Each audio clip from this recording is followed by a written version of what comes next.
If I had to sum up today's entire video in a single word, it would be oblivious. Christianity. Am I right? I just saw this article from the New York Times about how, for the first time ever, more young men are religious than young women. And I found it hilarious how the religious leaders in the article seemed oblivious to why this could possibly be happening. Why, oh why, would someone not connect to this message that we're preaching? And like, it's doubly funny when a single Google search will instantly reveal a bunch of people, even within the Christian community, who are pointing out that this is pretty obvious why a lot of young women would not feel comfortable in church. And so I thought it would be interesting to talk about, not only because of the cognitive dissonance, but because it's a fun chance to share some rare D'Angelo lore. I've never publicly said this before on the internet, but I have actually technically spent more of my life as a Christian, like a certified Jesus freak, than not. Now I'm just a certified freak, no Jesus required, but he's still invited if he wants to. I mean, I don't discriminate. And so I guess as someone who also left the church, if you want to use such dramatic language, I have a lot of opinions about this, and they're pretty strong, and I'm excited to share them. But first, welcome. My name is D'Angelo, and I am your professor of Edwardian podcasting techniques, which is a very real degree that I definitely do have. Or maybe this is just me broadcasting myself talking in my room like YouTube used to be. And in today's lecture, we're tapping into possibly one of the most contentious topics I've ever covered, religion. But personally, I don't really think it has to be contentious at all. This isn't like an epic atheist dramatically owns Christians type video. I think dunking on people for their religious beliefs or considering yourself above others because yours differ is extremely lame. However, I dunk on positions in a heartbeat. Don't get it twisted. Like, if your supposed religious beliefs are driving you to spew hatred, be politically active in the subjugation of marginalized people, and all around just try to use something as large as institutionalized religion to punch down on a single target, I find that all very petty, disgusting, and like just a complete subversion of what religion actually should be, which is like a personal and community thing that should never be contributing to the unhappiness of people outside of the religion. But that's just like my opinion. So let's take a look at the article that got me thinking about all of this in the first place. In a first among Christians, young men are more religious than young women. At Grace Church in Waco, Texas, the Generation Z gender divide can be seen in the pews. I was extremely invested from the beginning because you've got me as an ex-Christian, a young man, raised in Texas, Gen Z, barely, but I am. I was like, wow, I wonder how many strong feelings this article will engender. On a beautiful Sunday morning in September, dozens of young men in Waco, Texas started their day at Grace Church. All right, so it talks about how men are greeting visitors at the door, manning the information table, handing out bulletins. 4 out of the 5 musicians on stage were men, and the pastor, and most of the college students packing the first few rows. That's definitely a lot different from when I used to go to church, but I think demographics play a huge part in that. Like, all the churches we went to were very family oriented. I don't think there were very many college students at all if they weren't just the kids of the people who were attending church. I think I went to old people church. Thinking back, like I so many people there were like elderly, approaching elderly years. So I'm excited to learn about young people church. Grace Church has not made a conscious effort to attract young men. In many ways, it's an ordinary evangelical church, yet its leaders have noticed for several years now that young men outnumber young women in their pews. When the church opened a small outpost in the nearby town of Robinson last year, 12 of the 16 young people regularly attending were men. Yeah, no, see, 16 young people attending church. That was one of the main reasons I found church to be so boring when I was a child. I tried to be open, right? I tried to be involved. I would handle the camera. I would be in the youth groups, etc. But the fact that they have to have youth groups shows, again, how old everybody is. I guess Texas was just not the scene. It wasn't the vibe. Christianity was not lit in South Central Texas, that's for sure. We've been talking about it from the beginning, said Phil Barnes, a pastor at that congregation, Hope Church. What's the Lord doing? Why is he sending us all of these young men? You're out here sounding like James Charles. Okay, I think the framing of this is really funny though. Is the Lord sending you all of these young men, or are young women not showing up? Because I think there's a key difference there, but let's just see. The dynamics at Grace have a dramatic example of an emerging truth. For the first time in modern American history, young men are now more religious than their female peers. They attend services more often and are more likely to identify as religious. Personally, I don't identify as religious. However, I also don't identify as an atheist. There's like an atheism commentary industry where people are very proud of the fact that they're not Christian, and like all of their content is about dunking on Christians, and that's just not interesting to me personally. But I guess just the normal definition of an atheist is a person who does not believe in the existence of God or any gods. And at this point, I wouldn't really say I believe or disbelieve in the existence of God. All I really do is just try to live my life in a way where I think about God as little as possible. I spent a lot of time where every single move I made was underpinned with the insecurity of wondering if I was going to go to hell. And so I find it quite freeing nowadays to not care at all. Is God real? Is he not real? That's not my problem, honestly. It sounds like a God problem. You know, I'll let him figure that one out. But that's just me. That doesn't have anything to do with anybody else's belief or lack thereof. We've never seen it before. Ryan Burge, an associate professor of political science, said of the flip, among Generation Z Christians, the dynamic is playing out in a stark way.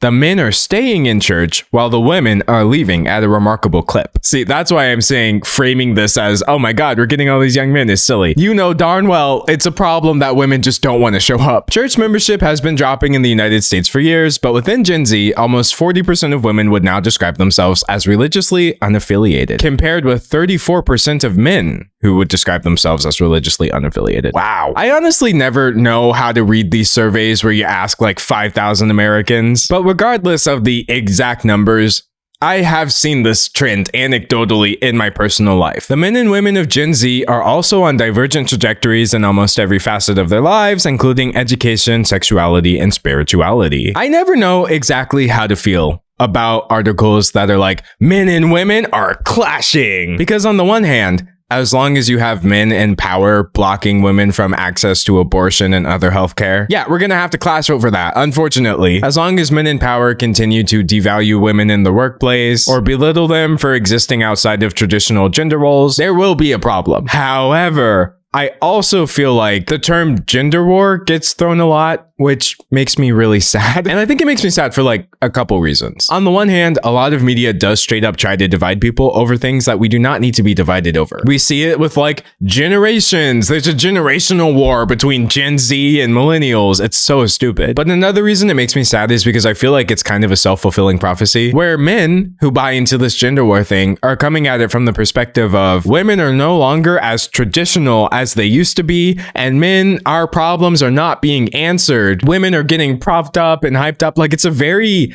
bitter, jealous, insecure take on what a gender war is, where they genuinely seem to believe that men are oppressed and it's like easier to be a woman. But this is all really silly when you think about the fact that the number one thing oppressing men is the patriarchy, like the same thing that's oppressing women. So what exactly do you mean when you say, as a man, there's a gender war and things are getting more difficult for men? But when women talk about choosing the bear, for example, it would just be really stupid for me to sit here and act surprised. In a world in which, objectively, for every bit of progress that's made for women, there are people in power trying to overturn it. Overturn Roe v. Wade. Ignore the horrible things that man has done. Let him run for president. I just don't get to duck my head in the sand and say, kumbaya, there's no problems with genders. Let's just all be happy. But as someone who reads a lot of articles, I am always vigilant about what are they trying to make us feel? And is this leaning into unnecessary divides? That being said, in this case, bringing up the divergent trajectories between Gen Z men and women makes sense. I think religion is quite tied into politics, unfortunately. And so I was curious to see how the New York Times was going to connect the dots. Young women are still spiritual and seeking, according to surveys of religious life, but they came of age as the Me Too movement opened a national conversation about sexual harassment and gender-based abuse, which inspired widespread exposures of abuse in church settings under the hashtag #ChurchToo. Young men have different concerns. They are less educated than their female peers. In major cities, including New York and Washington, they earn less. At the same time, they place a higher value on traditional family life. Oh God. I knew the word traditional was gonna pop up. Childless young men are likelier than childless young women to say they want to become parents someday by a margin of 12 percentage points. The young men at Grace and Hope churches are looking for leadership. They're looking for clarity. They're looking for meaning, says Bracken Arnhart, a Hope Church pastor. He added, there are guys that are just hungry. At this point in my life, I think I'm about as far from traditional norms as I could be. And the way I see it is pretty simple. Something being traditional doesn't make it good.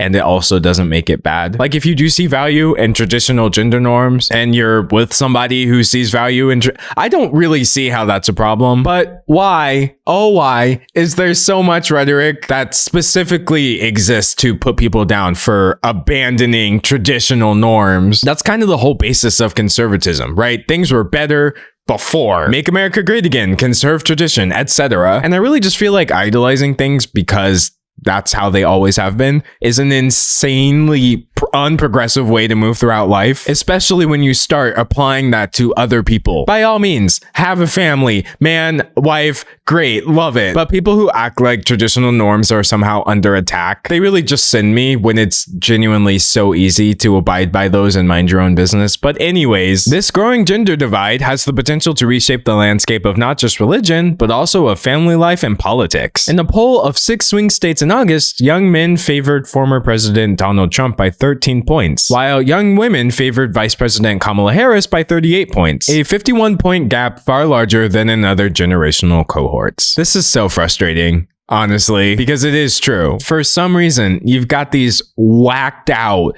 conservative figureheads. Andrew Tate comes to mind, and they really just have young people, young men, in a chokehold due to preying on their insecurity, providing false solutions to their problems. And it is kind of appalling, I think, how many very young conservative people there are. How are you in your 20s and genuinely believing that women should stay at home and raise children while men build society? It's too early to know if this new trend in church-going indicates a long-term realignment, said Russell Moore, the editor-in-chief of Christianity Today. But he marveled at its strangeness in Christian history. I'm not sure what church life looks like with a decreasing presence of women, he said, pointing out that they have historically been crucial forces in missionary work and volunteering. We need both spiritual mothers and spiritual fathers. Again, I find marveling at its strangeness to be hilarious. Like, whoa, this is so weird. And it's funny because the main poll that they're using with the 5,000 people, that was actually posted on Reddit, on the Christianity subreddit a few months ago. And even the top comments are like, duh. I feel that churches in general could do more to reassure young women of their value as part of God's family. I won't presume to speak for women, but I have seen situations where young women are somewhat neglected or devalued.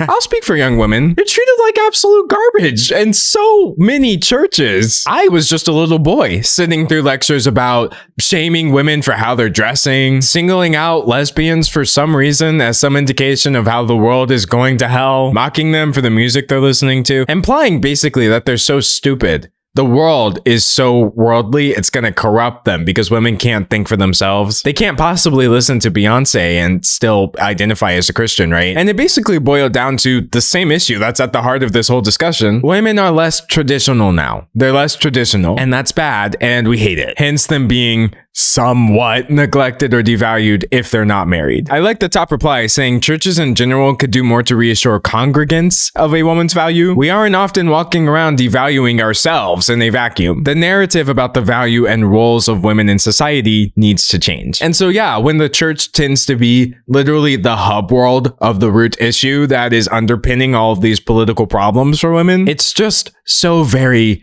obvious what's going on here. You don't have to be married to exist as a normal member of our congregation, nor do you have any less value as a person if you don't spawn children. This should be the mantra of all churches. Unfortunately, the converse is often the message. People there are handling this topic so gingerly, which I find very funny. But if you could allow me to handle it very not gingerly for a second, there's a lot of churches in which women are treated like garbage, and there are actually a lot of churches in which that's not the case. And so, who really could blame a woman for not wanting to roll the dice and figure out which is which? Like, why play misogyny roulette? I feel like if I was a woman, I would probably come to the same conclusion, but I don't know. Young men are attracted to harder truths, says this 21-year-old church attendee. Sometimes, he added, he wants to hear messages with a little wrath of God in them. Young men are attracted to harder truths. I should have known suffering was going to pop up. The concept of suffering and the way certain Christian messages seem to lean into the fact that we should all be doing this, and the way even outside the church men seem to have this idea that things should be difficult. I have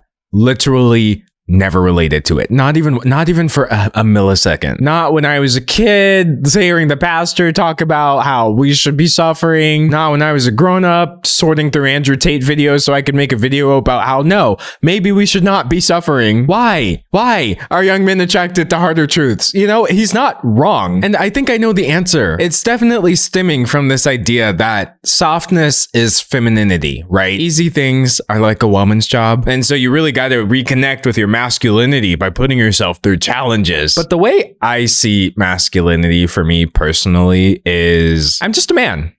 That's it.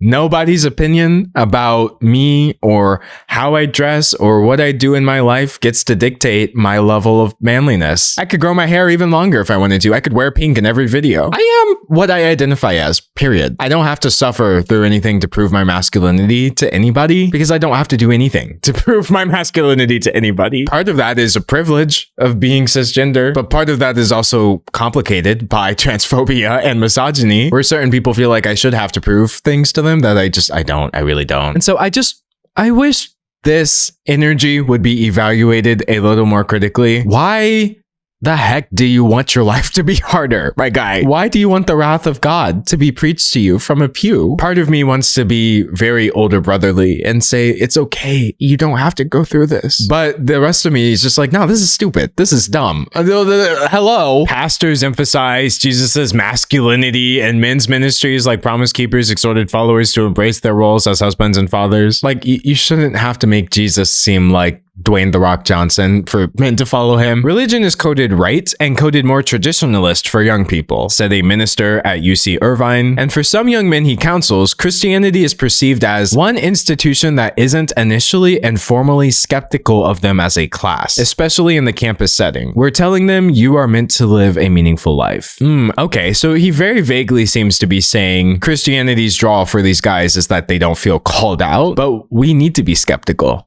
of men as a class. In the college setting, especially? Are you kidding me? There are power structures in place designed to give men a pass that women don't have. They are routinely exploited. And academia, much like the church, unfortunately contains these power structures on steroids. And so I think the idea of seeking out Christianity because no one there is going to make you feel like you have more work to do as a man. It's funny. It's funny. I keep using the word funny throughout this video, but you might notice by now I don't actually mean humorous. Anyway, the article then goes on to talk about the age-old debate of, can women become pastors? The Southern Baptist Convention says that only men may serve as pastors, and a wife is to submit herself graciously to her husband. Oof. And at its annual meeting this summer, delegates voted to condemn the use of in vitro fertilization. God, this constant obsession over what people are allowed to do with their bodies is so painful to witness. And that's just witnessing. Forget actually living through this. Some churches have cracked down in recent years on practices like women speaking from the pulpit, and the theology of complementarianism, which asserts that men and women have separate roles in marriage and church leadership, is resurgent. Young women, it seems, are moving past the debates and out the church doors. About 2/3 of women ages 18 to 29 say that most churches and religious congregations do not treat men and women equally. That was definitely my experience as a serial church hopper. The only time I saw women getting congratulated in the church was when they got married at age like 20, 21. Meanwhile, the men were hyped up for everything. Look at this business he built. Look at this leadership. Look what he achieved through God's grace. And it's like, yeah, he did achieve that through God's grace. And also the women who were propping him up, literally serving in the traditional gender roles and doing all of the administrative work that allows these men to thrive in the first place. It's very interesting. Very interesting. So this article is finally interviewing a woman, Dr. Beth Allison Barr, a historian at Baylor. The complementarian turn has really reduced the visibility of women in the church. This generation is definitely more aware of that lack of women in leadership. See, this is what I was looking for, an actual plain description of why this problem is happening. They then interview this 24-year-old woman who hopes to be a pastor someday and attended a conservative Christian high school in Kentucky where her cheerleading team was not allowed to distract skirts because of concerns they would distract the guys, she said. You gotta love this assertion that men are the inherently more logical creatures and should be the only ones in leadership positions, but also they're apparently so idiotic that the presence of someone wearing a skirt is enough to distract them from academia. Like, which one is it? Which one is it? And that's to say nothing of the horrifyingly misogynist implication that it is women's responsibility to not be ogled by men. Anyway, it says this college student grew disturbed over the church's treatment of women, and she left that church earlier this year and now attends a church where the pastor talks about poverty, racism, and sexism and attacks them head on. She's come to feel confident that God does call women to leadership, a belief affirmed and strengthened by conversations with Dr. Barr and other faculty members. And these churches do exist. I think that's the thing that people who want to dunk on Christianity super hard overlook. It's a religion. It is being interpreted subjectively. You can interpret it in a way that allows you to be a good person and fight for what's actually right. In fact, the very fact that the Bible is like thousands of years old, and yet it's being used as a general guidebook for what we should and should not do today, that shows that everyone is interpreting this subjectively. There can't be a 1-1 translation of what was written then and what's happening now in the world, because we don't live in the same world we do when that was written. So I'm all for churches against poverty, racism, and even sexism. Let's go. If only people did focus on the multiple egalitarian messages within the Bible as opposed to cherry picking the ones they can use to subjugate women. But alas, they talk about another student studying social work at Baylor. She grew up Baptist as well, but as her politics moved left, she started to feel less comfortable in the kinds of churches she grew up in where, she said, gay people and racism were treated as punchlines. Oh man. I will say, I've definitely witnessed rampant homophobia in the church, but due to the demographics of where I was attending church, I didn't really see racism. But am I surprised? No. Am I surprised that in areas where people don't have a voice to speak out against this is what's being propagated from the pulpit? Not at all. I can't go to a place of worship and know that the person next to me thinks that gay people are going to burn in hell. I still believe in God and Jesus and all that. I just struggle to call myself a Christian. The amount of religious trauma that so many people in the LGBT community wind up going through because they were told from a very young age that people like them, or even they specifically, were going to go to hell, it's just absurd. When I was a kid, I actually did think I was going to go to hell, mostly because I was a child, and therefore I did all kinds of things, like lying. I was disobedient, disrespectful. I would steal things occasionally, not often, but I did do it. I don't know, every time I did anything, I was just thinking to myself, well, there's my spot in hell secured. And I was 6. I was 7. Yeah, like, that is unhinged. I really think the concept of hell is like Christianity's biggest L, if I'm being honest. And I feel like I'm allowed to say that. You know, having dealt with my own religious trauma, I feel qualified to say just the concept of hell needs to go. Keep it if you want, but don't be surprised that this message is not resonating with people. If you're trying to get people on their side, telling them that they're going to burn for all eternity is obviously not smart in the first place, and really to me just makes it seem more like you want to tell people that they're going to burn for all eternity and you're better than them because you accepted Jesus into your heart, because you really can't believe that you're actually helping someone when you tell them that, right? So at the very least, the idea of telling people who are not Christians that they're going to burn in hell needs to stop. And you know what? On the off chance that you're right, I don't care. I lived through the first Trump administration. I'm currently getting through this election cycle. I've watched the very same freedoms that were finally afforded to people get overturned for no reason. I've watched people excuse the actual literal death of people because they were just so racist. They have to make up a reason for why people deserve to die. We've got genocide, poverty, all these horrible things that are happening right now. Maybe worry about the hell that we're already in. Maybe let's work on that first, and then I'll start to care about whether or not I'm going to go to hell part 2 afterwards. But anyways, the article ends by saying that student has occasionally attended a more progressive Baptist church, but she is realizing that church going is simply no longer a priority for her. She is busy, and her friends are doing other things. The end. I'm actually very curious about what these comments say. But before we get into that, can I say that that's actually what happened to me? I didn't break from Christianity because I don't know, I came to some amazing internal realization. My family just got really busy. We could not go to church every single week. We could not be as involved in the church as we were. And then I went to college and it was just over. Like, that was the end of it for me. Being surrounded by so many people outside of the church who had different beliefs, sitting through classes and learning about other religions. Oof, that one helped a lot. I sure do wish Christianity was more open to talking about other religions, but instead they were presented as, no, this is bad and magic and evil and you will vanish if you so much as read about it. I read about it and I was like, oh wow, this is pretty dope as well. And oh wow, this other religion is cool too. And wow, it's crazy how these same problems are persisting throughout multiple disconnected religions. But also, so are these same messages of love and acceptance. It's almost like religion is just being used to structuralize human emotion. And to me, personally, the particular religion doesn't really matter at all. Maybe I should just try to be a good person. Maybe God could exist or not exist and it doesn't matter. And it shouldn't really have a bearing on me trying to be a good person. I don't know. But that's just me and my Christian journey. Let's see what New York Times commenters have to say. Instead of the headline reading that young men are more religious than young women, why doesn't it say that evangelical churches are losing women at a higher rate than young men? That's exactly what I was trying to get at. Like, what is the framing here? It's nonsensical, truly. This article focuses entirely on evangelical churches. My experience as a member of one mainline denomination is that women can and do hold leadership positions. Most of the single men who attend are gay, having been condemned and rejected by evangelical churches. And I do think that's a good point. There are different denominations. However, the one described in this New York Times article is very, very pervasive. No, it's not the only way church happens, but oof, church sure does happen that way a lot. So I understand why they focused on it. But I'm also glad for commenters like this pointing out, guys, this is not we're not all like this. These young men are banking on a future where women in this country have no legal right to their own bodies, and discrimination against women in most facets of life will be sanctioned by the US government. I mean, shoot, what am I supposed to say to this? Yeah, I don't know. I don't know what to say. It's just true. As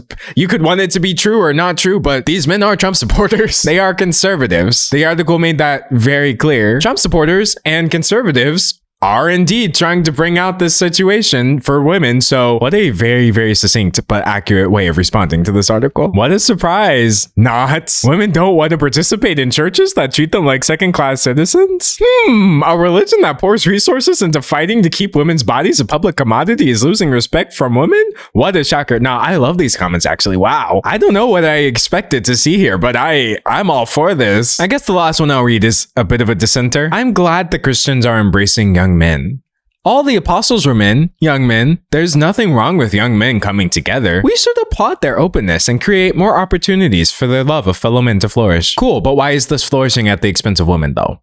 You know what I mean? I think, what's wrong with young men having a place to belong is this ridiculous way of responding to this. That's so obviously not the problem. If anything, you're normalizing the fact that young men just coming together in these groups is going to marginalize women, you know? Why ignore all of that to make some weird points? I don't get it. Anyway, these comments are wild, but I'm actually more interested in the comments I'm gonna get on this video because again, I really do hope it's clear that this isn't like an attack Christianity video, but it's also not a both sides video. Christianity is used as a bludgeon against the oppressed in this country. Is everyone using it that way? No. But does that mean I can't call it out? Absolutely not. I feel like I'm preaching to the choir here, no pun intended, but maybe don't do that. If you're a Christian, I don't really feel like people in my comment section often are criticizing people for being gay, etc. But they're out there, and they're annoying. And I'm just so glad I'm not sitting in a pew with the rest of them every Sunday. I think conversations like this are somewhat complex. Yes, they can be responded to in very pithy ways, but that doesn't mean there's not value in talking about it a little more in depth. And so that's kind of what I wanted to see if I could do in this video. But that's my take on the situation. Dave's take is that why worship anybody other than him, really? I've explained that this is somewhat unhinged, but he just keeps saying, well, how can you prove I'm not God? And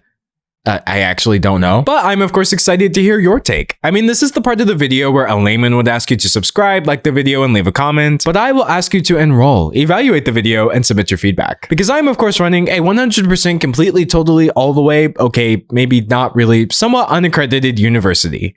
Probably. Just ask anybody in the student body and they'll confirm it for you. We're totally legit. And as for me, whether you'll see me in 24 hours or 24 months is honestly anyone's guess, but until then, thanks for watching. Your assignment for today is to send your thoughts and prayers to all these confused men who can't imagine why women don't want to go to church.